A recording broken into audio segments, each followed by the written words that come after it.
नमस्कार शेतकरी मित्रांनो, शेतकरी लाईफ या चॅनलमध्ये आपलं स्वागत आहे।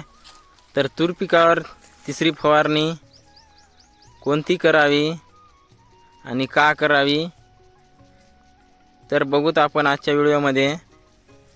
तर मित्रांनो, आपण तुरीवर तिसरी फवारणी करत आहे तरी पण आपल्या तूर पिकाला फुलच आहे, कारण वातावरणच तसं आहे मित्रांनो यावर्षीचं की आपल्या फुलातून शेंगात रूपांतर होत नाही आहे। तर हे बघू शकता, अळीचा प्रादुर्भाव दिसून पडत आहे मित्रांनो, हे बघू शकता। तर यंदाच्या सीझनला आपल्याला तुरी पण चांगल्या प्रमाणात लागलेल्या दिसत नाही आहे। 10 ते 15% शेंगात रूपांतर झालेले आहे। बाकी जे आहे तर ते 60% तर फुलच आहे मित्रांनो, बघू शकता तुम्ही पण 60% फुलं आहे। तर आपल्याला इथे फवारणी घेणे गरजेचेच आहे। तर इथे आपल्याला एक फवारणी घ्यायची आहे तिसरी, तर ती कोणती घ्यायची आहे तर चला बघूत। व्हिडिओ स्किप करू नका, संपूर्ण माहिती बघा।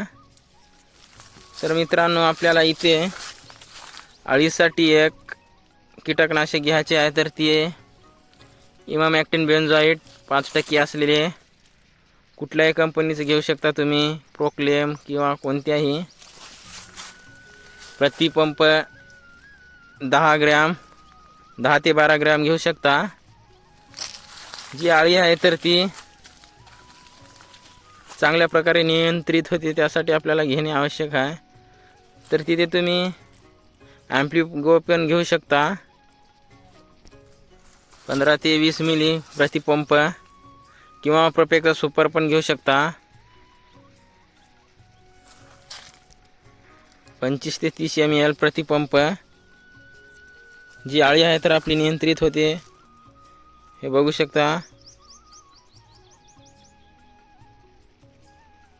अळी मित्रांनो जास्त प्रमाणात प्रादुर्भाव दिसत आहे अळीचा, तर आपल्याला इथे घ्यायची आहे।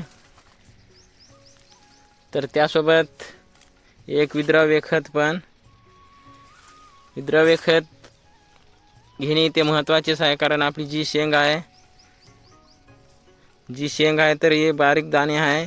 तर टपोरे भरण्यासाठी आपल्याला इथे एक 05234 विद्राव्य खत प्रति पंप 80 ते 100 ग्रॅम घेऊ शकता।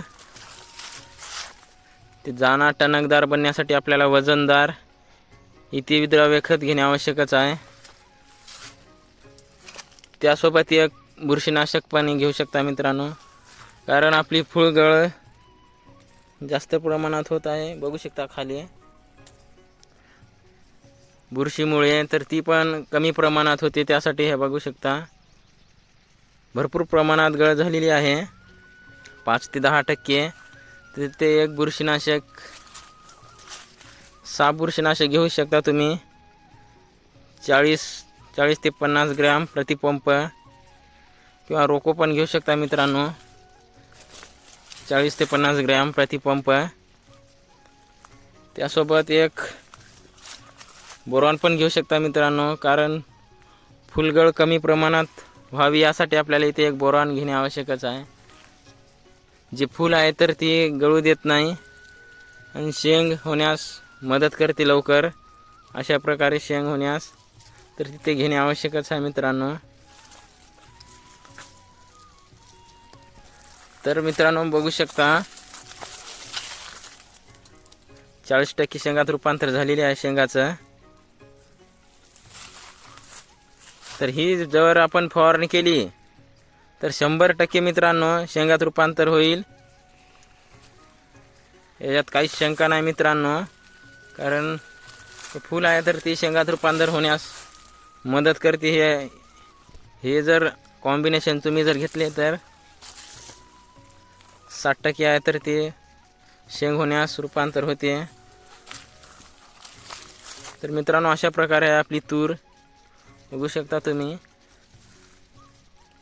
फुलधारणा पूर्णपणे झालेली आहे शेंड्यापर्यंत।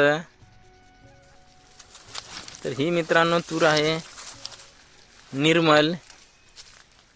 तर यंदा पाण्यामुळे लेट गेलेली आहे व्हेरायटी ही. पाण्यामुळे पण मित्रांनो आबाळामुळे पण जास्त फुलं झडून गेलेली आहे मित्रांनो.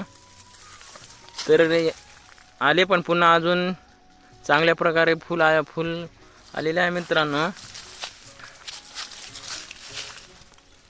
तरी काय हरकत नाही मित्रांनो, आता पण पूर्ण शेंग होण्यास मदत करते आपली ही तिसरी फवारणी झाल्यानंतर. तर मित्रांनो, तुम्हाला व्हिडिओ कसा वाटला कमेंटमध्ये नक्की सांगा. आणि आपल्या चॅनलला नवीन असाल तर आपल्या चॅनलला सबस्क्राईब करून घ्या, म्हणजेच नवीन नवीन व्हिडिओ तुम्हाला मिळत जाईल. धन्यवाद मित्रांनो.